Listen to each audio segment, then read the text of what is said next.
आज हम पढ़ेंगे यूनिट्स एंड मेजरमेंट्स। तो यूनिट्स एंड मेजरमेंट में पहला टॉपिक हमारा रहेगा how to calculate the error of any particular quantity. Suppose ये जितने क्वेश्चंस हैं सब जो नीट के सिलेबस के अकॉर्डिंगली हैं उसके हिसाब से हमने प्रिपेयर किए हैं। सपोज क्यू एक क्वांटिटी है जिसको मेजर करते हैं एक्स वेरिएबल, वाई वेरिएबल और जेड वेरिएबल से। इनको डिफरेंट तरीके से मेजर करते हैं थ्रू वेरियस अपैरेटस या किसी भी इक्विपमेंट से।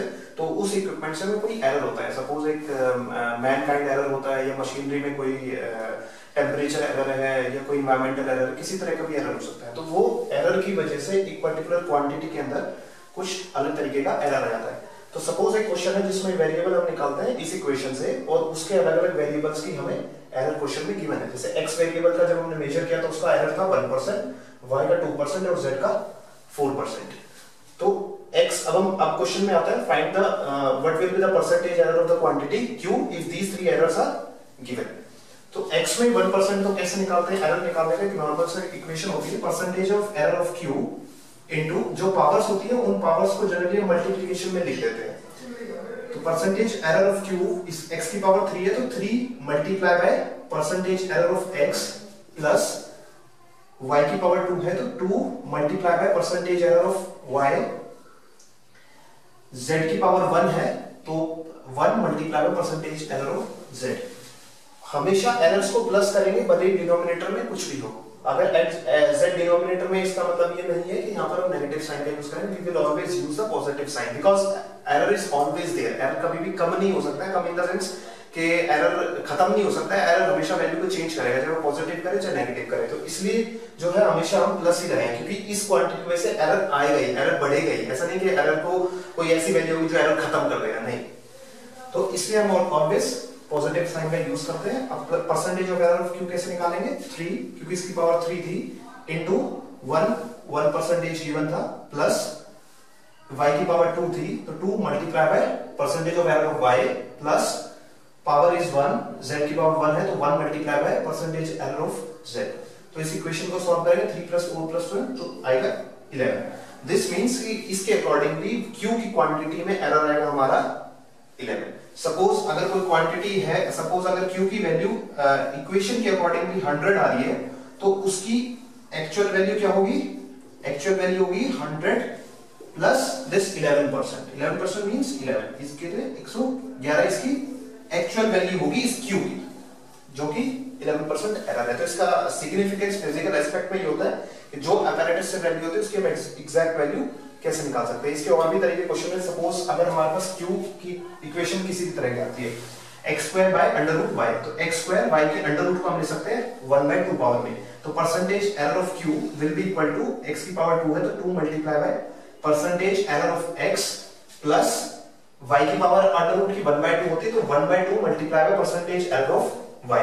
अब सपोज लेट्स अज्यूम कि x का एरर दे रखा है 2 और y का एरर दे रखा है 3, तो 2 multiply by percentage error of x plus half that is the power of y multiply by percentage error of 3।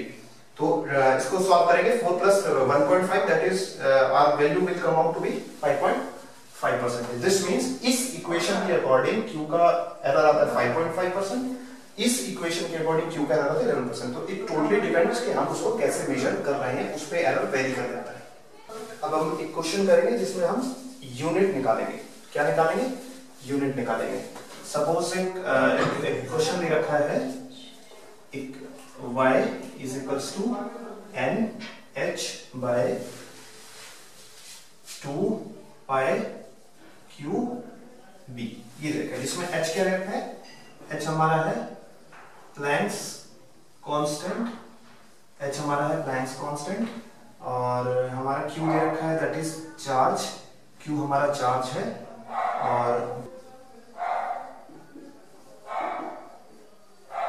Magnetic field. ये हमें दे रखी सारी वैल्यू। y की एक इक्वेशन है जिसमें हमें y का यूनिट निकालना है कि इसके अकॉर्डिंगली y की यूनिट क्या होगी। तो प्लैंक कांस्टेंट की यूनिट किस, इन चीजों के लिए, इस तरह के क्वेश्चंस के लिए वी शुड नो कि बेसिक जो इक्वेशंस है या बेसिक जो फॉर्मूलेज है, बेसिक जो यूनिट्स हैं उनके जो है MLT का क्या फॉर्म में होता है।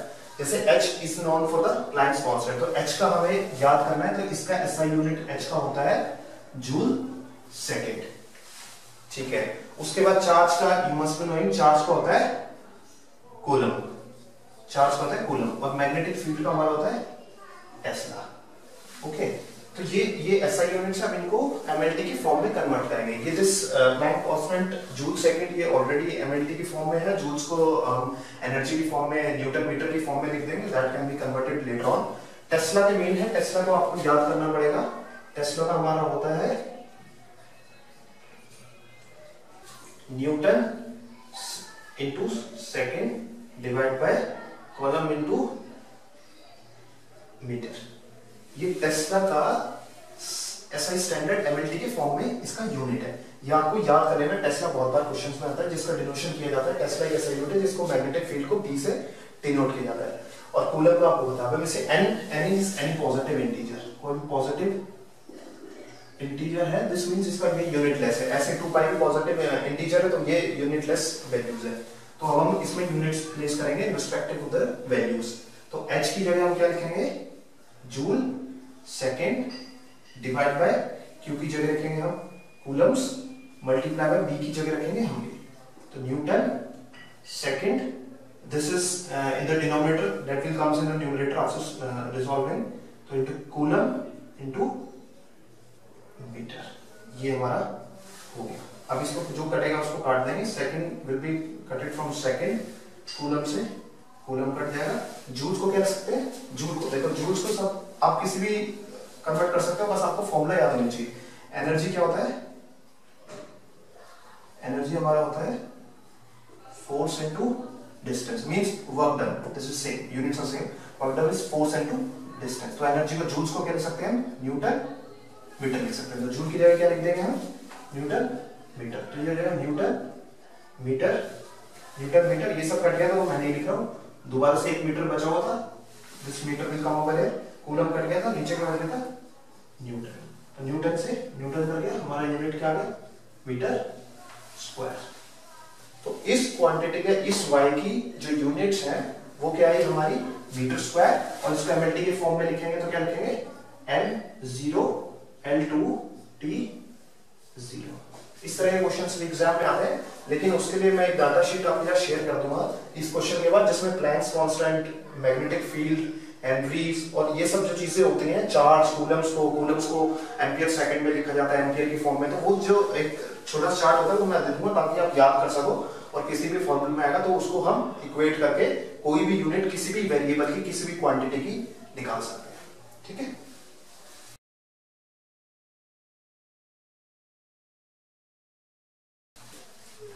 एक चीज और बता दूं, क्वेश्चन में बहुत बार ऑप्शंस आता है, बट कुछ तरह के रेशियो होते हैं, जैसे रिलेटिव डेंसिटी, जो रिलेटिवली निकाला जाता है, जैसे रेशियो निकाला जाता है। रिलेटिव डेंसिटी क्या होता है, अगर फॉर्मूला रिवाइज कराऊं, relative density is density of medium divide by density of water. तो यहां देखो, density is divided by density, तो यूनिट क्या हो जाएगी, this is a unitless quantity, तो डेंसिटी से डेंसिटी कट जाएगा, इसलिए रिलेटिव डेंसिटी की यूनिट क्या आएगी, 0, ये यूनिटलेस हो जाएगा, यूनिटलेस। तो ऐसे बहुत सारे हमारी क्वांटिटीज होती हैं, जो फॉर्मूलेस होते हैं, ये यूनिटलेस होते हैं। सेम इसी तरह क्वेश्चन आता है, what is the unit of, question अगर यूनिट बताओ, unit of Reynolds number, Reynolds number एक ऐसी, ये भी एक तरह का कांस्टेंट होता है जो कि जनरली फ्लूइड मैकेनिक्स में इसको हम यूज करते हैं, तो इसलिए रेनॉल्ड नंबर की भी ये भी एक यूनिट लेस क्वांटिटी होता है। इसका कोई ऑप्शन में आएगा तो m0 L0 T0। ऐसे कुछ चीजें होती हैं, ये भी उसी चार्ट में आपको मिल जाएगा, मैं चार्ट शेयर कर दूंगा इस स्लाइड के बाद, तो आपको उसमें कौन कौन से यूनिट लेस होते हैं और कौन कौन से स्टैंडर्ड जो फॉर्मूले होते हैं उनके जो है यूनिट्स क्या होते हैं। अब हम कुछ और क्वेश्चंस कर लेते हैं लीस्ट काउंट के ऊपर। जैसे लीस्ट काउंट का भी क्वेश्चन आता है, उसमें एरर लीस्ट काउंट एक लेंथी सा क्वेश्चन हम डिस्कस कर लेंगे, जिसके अंदर ये सारे टॉपिक्स हमारे कवर हो जाएंगे। मैं क्वेश्चन रीड कर देता हूं आपके लिए। क्वेश्चन क्या हमारा, two full terms of a circular scale of a screw gauge. जो स्क्रू गॉज होता है उसके टू फुल फॉर्म, जब टू फुल टर्म्स करेंगे तो it covers a distance of 1 mm। तो टू, मैं क्वेश्चंस के जो स्टेटमेंट पढ़ता जा रहा हूं वो सब मैं यहां लिखता जाऊंगा। Question is very lengthy, so that's why I am not writing that on board. So question क्या था, 2 full turns of a circular scale of screw gauge covers a distance of 1 mm. तो 2 full turns जो circular gauge के 2 पूरे turn लेगा, that it will cover distance of 1 mm. तो एक turn में कितना लेगा ये, डेफिनेट सी बात है 1/2 that is equals to 0.5. Now next statement क्या है इसमें, the total number of division of circular scale is 50. Suppose ये हमारा इस तरह का है और ये सर्कुलर था, ये इसको ऐसे टर्न करते हैं ताकि ये ऐसे लीनियरली मूव करता है और किसी भी चीज का डिस्टेंस ऐसे करके मेजर कर लेता है. ज्यादातर इसको डायमीटर को मेजर करने के लिए इसका यूज किया जाता है, क्योंकि इसका जो लीस्ट काउंट है वो बहुत कम है, 0.5 mm कम होने की वजह से छोटी छोटी डायमेंशंस को भी मेजर कर सकता है. तो ये जो होता है ये इसका सर्कुलर डिविजन होता है ये. तो वो बोल रहा है कि the divisions on a circular scale are 50. तो नंबर ऑफ डिविजन्स कितने सर्कुलर स्केल पे, हमारे 50. तो नंबर ऑफ डिविजन्स कितने इस सर्कुलर स्केल पे, 50. तो जब मैं एक डिवीजन घुमाऊंगा, जब मैं एक डिवीजन टर्न करूंगा तो वो कितना एक्सियली मूव करेगा, that is calculated as a least count. तो उसमें हम क्या करेंगे, वन डिवीजन के लिए मूव करेगा, फॉर वन डिवीजन 50 डिविजन्स में ये डिस्टेंस मूव कर रहा है 0.5 mm. तो वन डिवीजन में कितना करेगा, 0.5/50, 0.01 mm. तो इतना डिस्टेंस एक डिवीजन पे ये मूव करेगा. तो this is known as the least count of this apparatus. Next हमारा पॉइंट क्या है, next line of further it was found that the gauge has a zero error of -0.03. इसमें एरर दिया हुआ है. सी इसका एरर हो सकता है क्योंकि ये भी चीज मशीन से बनी हुई है, तो इसमें जो एरर है वो देगा 0.03 mm, -0.03 का इसमें एरर दिया हुआ है हमें. While measuring the diameter, student noted the main. अब वो किसी वायर का डायमीटर मेजर कर रहा है स्टूडेंट, तो ही नोटेड कि जो मेन स्केल पे रीडिंग है, वो मेन स्केल पे जो रीडिंग आई है that is comes out to be 3 mm. और number of circular scale divisions कितने हमारे मेजर हुए, 35. अब हम ये थी जो इक्विपमेंट है उसकी details. Now we will jump into the direct questions कि स्टूडेंट ने पर्टिकुलर वायर्स की क्या डायमेंशन नोट किए हैं. तो इसमें जो वायर डायमीटर नोट किया, जो यहाँ वायर अटैच किया था, उसका मेन स्केल पे डायमेंशन आया हमारा 3 mm. तो वायर का मेन स्केल पे क्या आया, मेन स्केल पे आया हमारा 3 mm. और 3 mm इज द एक्चुअल, ये 3 mm एक मेन स्केल की डायमेंशन है. और नंबर ऑफ डिविजन्स काउंटेड कितने हुए इसके, नंबर ऑफ डिविजन्स हुए हमारे 35. तो एक्चुअल डायमीटर क्या हुआ वायर का, not actual, it will be the diameter. I'll just write the diameter. तो diameter of wire कितना हो गया हमारा, जो मेन स्केल पे रीडिंग है, main scale reading plus circular scale reading, ये इसका डायमीटर होगा. मेन स्केल पे रीडिंग कितनी है और सर्कुलर पे कितनी रीडिंग है, टोटल को ऐड करेंगे. मेन स्केल रीडिंग हमारी दे रखी है 3 mm और सर्कुलर स्केल की रीडिंग कैसे निकालेंगे, देखो वन डिवीजन में जो मेन स्केल की रीडिंग आती है वो 0.01 mm होती है. तो 35 डिविजन्स में कितने mm का मेन स्केल पे आएगा, तो 35 मल्टीप्लाई बाय लीस्ट काउंट कर देंगे. तो 35 मल्टीप्लाई बाय 0.01 आता है. तो ये कितना हो जाएगा, 3 प्लस 0.35 आ जाएगा हमारा. तो इसमें हम ऐड करेंगे तो कितना हो जाएगा, ये 3.35 mm. This will be the diameter of the wire. अब हमारा क्वेश्चन क्या था, जो कि एक लाइन इन्होंने स्टेटमेंट डाला हुआ था कि एरर जो है इस सिस्टम में, इस इक्विपमेंट में, वो -0.03 mm का है. मींस जो भी वैल्यू ये दिखाएगा, वो एक्चुअल से इतना कम दिखाएगा, जो भी एक्चुअल उसकी वैल्यू होगी उससे इतना कम हमें दिखाएगा. तो एक्चुअल डायमीटर कितना हो जाएगा हमारा, एक्चुअल डायमीटर हो जाएगा हमारा, जो मेजर्ड डायमीटर है उसमें माइनस एरर कर देंगे. मेजर डायमीटर, अब हमारा जो मेजर डायमीटर है वो कितना है, मैं वैल्यू लिख देता हूं डायरेक्टली. मेजर डायमीटर हमारा 3.35 है. तो 3.35 माइनस एरर है -0.03. तो 3.35 plus 0.03 that comes out 3.38 mm. सी मेजर जब किया इक्विपमेंट ने तो हमारे डायमीटर आती 3.35 mm, बट एक्चुअल में उसकी वायर की डायमीटर 3.38 है, 0.03 ज्यादा है, क्योंकि इक्विपमेंट उसे इतने कम एरर पे हमें दिखा रहा है, तो वो इक्विपमेंट का एरर है। तो इस तरह का एरर देगा तो माइनस में देगा तो ऐड करना पड़ेगा, और प्लस में है तो माइनस करना है। बस सिंपली आप इस को याद कर लो, मेजर डायमीटर माइनस एरर करते हैं, तो अगर एरर माइनस में तो माइनस माइनस प्लस हो गया, और अगर एरर प्लस में तो already it will be subtracted. तो ये हमारा क्वेश्चन था कि एक्चुअल डायमीटर क्या है। इसके अंदर एक चीज, एक इसको और थोड़ा सा डिटेल में कर देते हैं, आई थिंक यहां तक आपको समझ में आ गया होगा। तो अब इस कॉर्नर को यूज करता हूं। अब इसमें क्वेश्चन क्या आता है कि ये तो वायर पे डायमीटर का था, ठीक है। अब इस एरर को हम कंक्लूड नहीं करते हैं, इसको लेट्स नेग्लेक्ट या कंसीडर कर लो, इट डजंट मैटर। हम एक करते हैं कि परसेंटेज एरर बताओ डेंसिटी का, किसका, डेंसिटी का। If percentage error in mass is 2%, अगर मास में 2% का एरर है तो डेंसिटी में कितना एरर होगा ये हमें बताना है। इस तरह का क्वेश्चन इसमें क्या होगा, देखो लीस्ट काउंट भी इंक्लूड हो गया तुम्हारा, और सिस्टम का एरर भी इंक्लूड हो गया, और परसेंटेज रिलेटिव एरर भी इंक्लूड हो गया। तो परसेंटेज रिलेटिव एरर कैसे निकालेंगे, we must all be know the density का फॉर्मूला क्या होता है, मास पर यूनिट वॉल्यूम, ठीक है। तो अब डेंसिटी का लिख देता हूं, density is equals to mass per unit volume. This is the, ये जनरली डायमीटर को मेजर करने के लिए यूज किया जाता है इक्विपमेंट। तो डायमीटर जो सर्कुलर चीज होती है उसका वॉल्यूम क्या होता है, स्फेरिकल का वॉल्यूम हम ले लेंगे 4/3 पाई आर क्यूब, तो ये कांस्टेंट रहेगा। तो अब इससे यूज करेंगे यहाँ पे, इसको आर को डायमीटर भी आप यूज कर सकते हो, उससे कोई फर्क नहीं पड़ता है, डी क्यों तो क्यों हो जाएगा, बाहर वैल्यू चेंज हो जाएगी, वो कांस्टेंट ही रहेगा।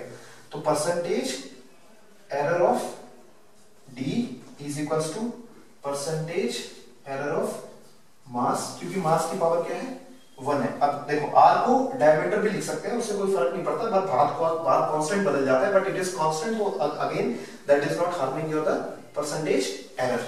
तो प्लस इसको डी मान लेंगे तो डी क्या हो जाएगा, डी क्यूब है, तो 3 multiply by percentage error of D, diameter, diameter का परसेंटेज एरर हम निकालेंगे। परसेंटेज एरर ऑफ डेंसिटी क्या होगा, इसको स्मॉल डी, ये कंफ्यूजन। तो डेंसिटी का परसेंटेज एरर क्या आएगा, परसेंटेज ऑफ मास कितना गिवन है हमें 2 प्लस, अब देखो अब परसेंटेज एरर ऑफ डायमीटर तो गिवन है नहीं, तो बच्चे का जनरली क्या करते हैं, इसको 0 कंसीडर कर लेते हैं, 3 into 0 0 हो जाता है, और परसेंटेज ऑफ डेंसिटी को परसेंटेज एरर ऑफ मास के इक्वेट कर देते हैं, दैट इज टोटली रॉन्ग। ये रॉन्ग क्यों होता है, देखो डायमीटर में भी डेफिनेटली कोई एरर होगा। एरर क्यों होगा, देखो इस सिस्टम का, इस इक्विपमेंट का लीस्ट काउंट कितना है 0.01 है, इसका अगर लीस्ट काउंट 0.01 है, दिस मींस ये वैल्यू 0.01 के बाद दूसरी वैल्यू क्या मेजर करेगा 0.02।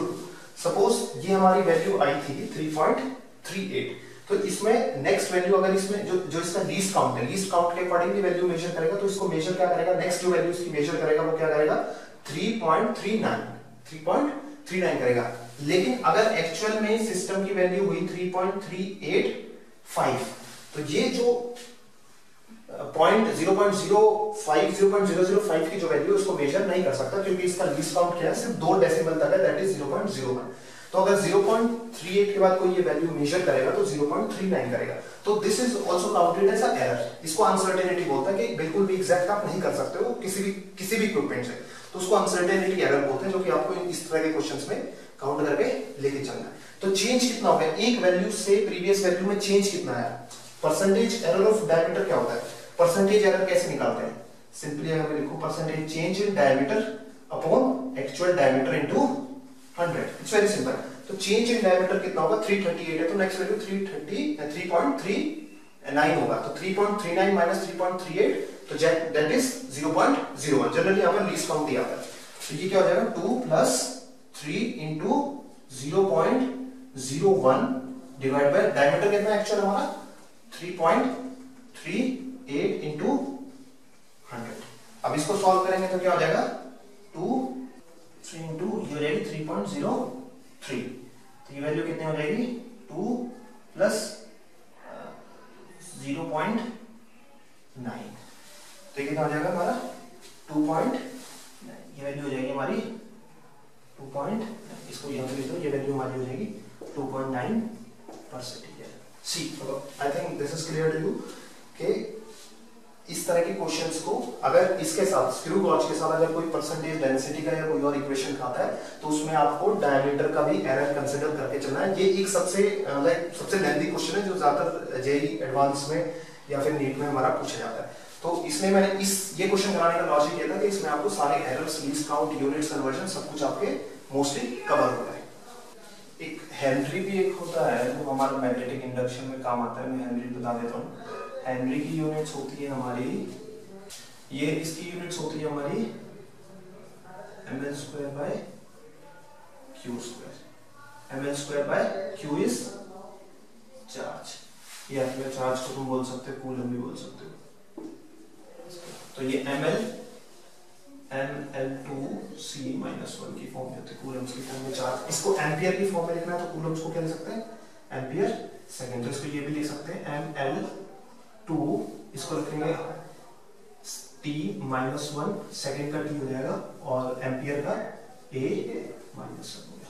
हेनरी को मैग्नेटिक इंडक्शन को इस तरह में भी लिख सकते हैं। तो इस तरह के क्वेश्चन आते हैं, ये आपको कुछ रिमेंबर करना पड़ेगा, कुछ याद करना पड़ेगा, जो कि जनरली सरफेस टेंशन की यूनिट लिखनी है। क्वेश्चन क्या है, राइट सरफेस टेंशन यूनिट इन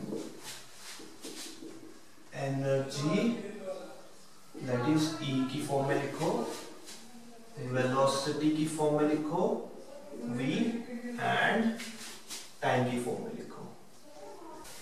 तो हम एक नेक्स्ट क्वेश्चन डिस्कस करेंगे। क्वेश्चन जनरली एमएलटी के अलावा दूसरी फॉर्म में भी पूछा जा सकता है। Suppose calculate the surface tension unit in energy, velocity and time terms.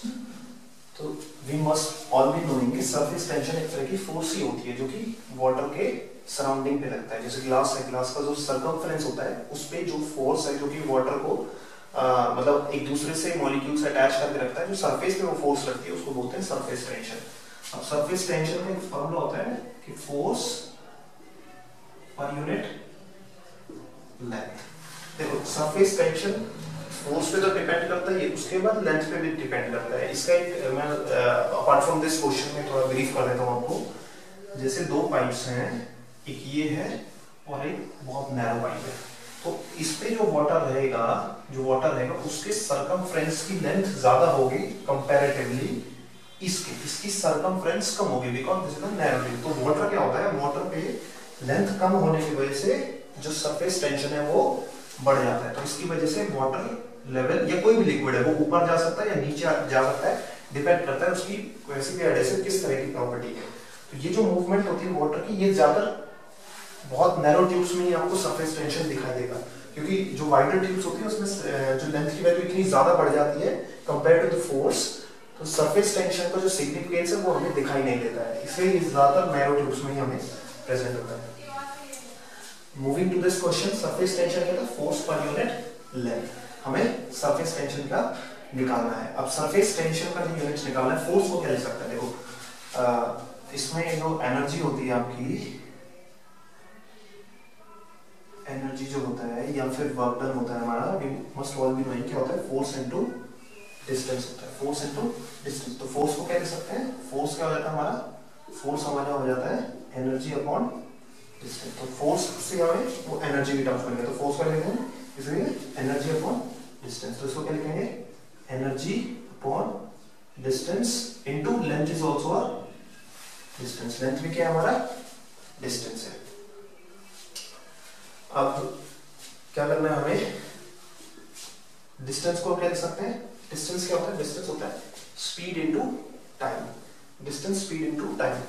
तो energy upon speed into time इसका आ जाएगा, और इसका भी स्पीड इनटू टाइम। तो two velocities two time components, या इसका d स्क्वायर करके वेलोसिटी टाइम का स्क्वायर करो, तो solution will be the same. तो e इनटू s का -2 t का -2, इसको v भी लिख सकते हो। तो इसका क्या हो जाएगा, एनर्जी इंटू वेलोसिटी -2 टी की पावर -2। तो जरूरी नहीं है in the question examiner will ask only in the form of MLT. तो आपको जो है बेसिक कंसेप्ट्स क्लियर होने चाहिए, फॉर्मूले एटलीस्ट फॉर्मूले आपको सब याद होने चाहिए कि सरफेस टेंशन होता क्या है, एनर्जी क्या होता है, वर्क डन क्या होता है, फोर्स कैसे निकालते हैं उससे। तो ये सब चीज इक्वेट करके मैनिपुलेट करके आपको आंसर अपने आप लॉजिकली आ जाएगा, और आप उसको याद करेंगे तो सॉल्यूशंस पे कभी नहीं पहुंच पाएंगे। तो नेक्स्ट हमारा क्वेश्चन होता है, एक इसके पीछे मैं आपको जनरल सी चीज बता देता हूँ, जैसे ये एनर्जी से रिलेटेड ही बता देता हूँ। सपोज हमारा क्वेश्चन आता है कि जैसे सपोज मैं एक यूनिट्स को जब अगर समझा रहा हूँ तो वर्क डन क्या होता है, वर्क डन हमारा होता है फोर्स इनटू डिस्टेंस। ये हमें पता है, फोर्स इनटू डिस्टेंस। फोर्स की यूनिट क्या होती है, न्यूटन मीटर। इसको सबको एमएलटी के फॉर्म में लिखना सिखाता हूँ आपको, जस्ट थोड़ा न्यूटन क्या हो जाएगा, केजी मीटर पर सेकंड स्क्वायर इनटू मीटर। तो वर्क डन की यूनिट क्या हो जाएगी हमारी, KG metre square upon second square, take it that is m L2 T -2। Work done देखो, this is also known as joules. Joules को MLT form में कह सकते हैं, केजी मीटर स्क्वायर पर सेकंड स्क्वायर। वर्क डन की unit भी joule होती है ऐसा यूनिट, और एनर्जी की भी जूल होती है। तो एनर्जी का भी जो एमएलटी फॉर्म होगा वो यही होगा। अब सपोज मैं दो एनर्जी को अगर इक्वेट कराता हूँ, तो सपोज हम एनर्जी लेके चलते हैं पोटेंशियल एनर्जी। पोटेंशियल एनर्जी क्या होता है, mgh। अब देखो ये चीजें जो है सब इसी फॉर्म में आने चाहिए, सारी एनर्जी की form. This because this is the standard unit for joule. अगर ये जूल के लिए, तो सारी एनर्जी की इस दुनिया में जो भी यूनिट्स है सब जूल्स के फॉर्म में कन्वर्ट होना चाहिए, तो ही फॉर्मूला वैलिड है, अदरवाइज फॉर्मूला वैलिड नहीं। अब हम ये चेक करेंगे क्या ये फॉर्मूला वैलिड है या नहीं। तो ये हमें पता है कि potential energy, this is energy. तो एनर्जी क्या होना चाहिए, ml2 T -2 होना चाहिए। इसलिए हम इसको वेरीफाई करेंगे whether this formula is correct और नॉट। तो मास की यूनिट क्या लेंगे हमारी, kg, g इज एक्सेलरेशन, तो इसकी क्या हो जाएगी मीटर पर सेकंड स्क्वायर, और h की यूनिट क्या हो जाएगी मीटर। ठीक है, हो गया kg metre square upon second square. इससे सेम हो जाए, या फिर इसको लिख सकते हैं ml2 T -2। ये these both are same, this means this formula is correct। ये फॉर्मूला करेक्ट। ऐसे सपोज हम लेके चलते हैं दूसरा, एक काइनेटिक एनर्जी हम ले लेते हैं। काइनेटिक एनर्जी फॉर्म करता है हाफ mv²। हम वैलिडेट करेंगे क्या ये फॉर्मूला ठीक है या नहीं। तो क्या करेंगे हम, हाफ इनटू मास की यूनिट क्या होती है हमारी केजी, वेलोसिटी क्या होती है मीटर पर सेकंड का होल स्क्वायर हो जाएगा, बिकॉज़ दिस इज स्क्वायर। तो अगेन हाफ का कोई ये दिस इंटीजर है तो इसकी कोई यूनिट होगा नहीं, तो क्या हो जाएगा KG metre square upon second square. These both are same.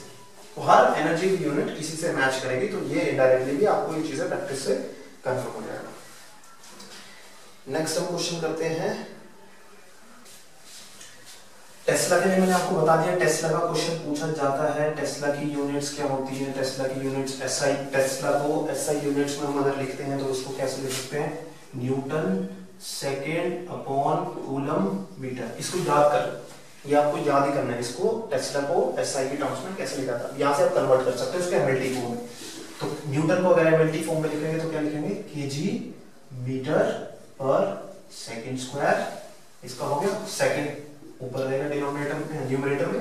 Coulomb's को हम एम्पियर सेकंड लिख सकते हैं, कूलम को क्या लिखते हैं एम्पियर सेकंड, और this is same as metre. तो मीटर से मीटर कट गया, सेकंड से सेकंड कट गया, तो हमारे पास क्या आ गया kg per ampere second square. तो एमएलटी फॉर्म में इसको कैंसिल करेंगे, एम L0 हो जाएगा, T -2 हो जाएगा, और एम्पियर हो जाएगा -1। तो इस तरह के टेस्ला का अगर क्वेश्चन में आता है, ये ब्रीफ में आएगा, तो आपको ये चीज याद रखनी है, तो ऑटोमेटिकली वहां से कन्वर्ट आपका हो जाएगा।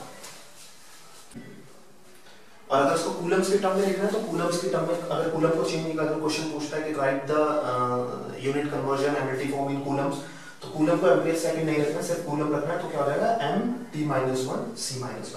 तो जिस तरह के ऑप्शंस गिवन हो उसके अकॉर्डिंगली आपको इसको सॉल्व करना पड़ेगा। एक और यूनिट्स के एक क्वेश्चन और प्रैक्टिस कर लेते हैं। सपोज हम क्वेश्चन लेके चलते हैं, क्या क्वेश्चन है हमारा, find the ratio of Planck's constant, जिसको Planck's constant to the moment of inertia. इस तरह क्वेश्चन आता है कि भाई ये जो रेशियो निकालो कि what will be the ratio of the Planck's constant unit to the moment of inertia. तो हम क्या करें, इसको अज्यूम कर लेते हैं x, एक x क्वांटिटी है जिसको किसका रेशियो निकालना है, h bye moment of inertia. पहले हमें पता है, अब देखो h का क्वेश्चन सॉल्व करने के लिए आपको प्लैंक्स कांस्टेंट का ऐसा यूनिट पता होना चाहिए जो कि क्या होता है, जूल सेकंड होता है, ये आपको याद रखना पड़ेगा। तो h का हमें पता है जूल सेकंड होता है। Moment of inertia, moment of inertia याद करने की जरूरत नहीं है, ऑब्वियस सी बात है, कोई भी मोमेंट ऑफ इनर्शिया का फॉर्मूला आप ले लो, क्या होता है, mass into r square। r is the distance from the mass from the center of rotation, तो mass into r square, तो इसकी यूनिट क्या रहेगी, SN kg into metre square. तो यहाँ पे क्या लिखेंगे, joule second upon kg metre square. Joule को अगेन ऐसा ही यूनिट हम mLT की फॉर्म में कन्वर्ट कर लेंगे, तो जूल को क्या लिख सकते हैं, joule is the unit of energy. Energy क्या होती है, force into distance, means newton metre हम इसको लिख सकते हैं, newton metre into second upon kg metre square. Newton को भी दोबारा से एमएलटी की फॉर्म में कन्वर्ट करना पड़ेगा। न्यूटन क्या होता है, केजी मीटर पर सेकंड स्क्वायर, केजी मीटर पर सेकंड स्क्वायर आ गया, ऊपर मीटर का एज इट इज मीटर आ गया, सेकंड एज इट इज आ गया, और केजी इनटू मीटर स्क्वायर। जो कट रहा है उसको काट लीजिए, मीटर से दोनों मीटर करके, एक सेकंड से एक सेकंड करके, केजी से केजी करके, तो हमारा नीचे क्या आ गया, 1 बाय सेकंड। तो 1 बाय सेकंड को क्या बोल सकते हो आप, 1 बाय टाइम को क्या बोलते हैं, फ्रीक्वेंसी। तो ये जो फॉर्मूला है इससे हमें क्या पता चला, किसका, बट दिस x क्वांटिटी क्या है हमारी, ये हमारी फ्रीक्वेंसी है। तो इस तरह क्वेश्चंस आते हैं, एबीसीडी में डाल देगा, ए में इलेक्ट्रोमैग्नेटिक एनर्जी है, बी को फोर्स लिख देगा, सी में ये कुछ प्लैंक्स वो मैग्नेटिक फील्ड लिख देगा, और डी में या फ्रीक्वेंसी लिख देगा। तो आप जब तक इसको सॉल्व नहीं करोगे तब तक वो फ्रीक्वेंसी आपको पता नहीं चलेगा, और इस तरह से सॉल्व करके बेसिक यूनिट्स का पता होना जरूरी है, और ऑटोमेटिकली आंसर आ जाता है। तो दिस इज एक्सेस फ्रीक्वेंसी। तो ये जो क्वेश्चंस थे यूनिट्स एंड मेजरमेंट्स में, इससे ज्यादा लेंथी कोई क्वेश्चन आता नहीं है जनरली। इससे नीट में उसमें एक क्वेश्चन तो आता है, दो भी आ सकते हैं, नहीं तो एक ही आता है ज्यादा क्वेश्चन।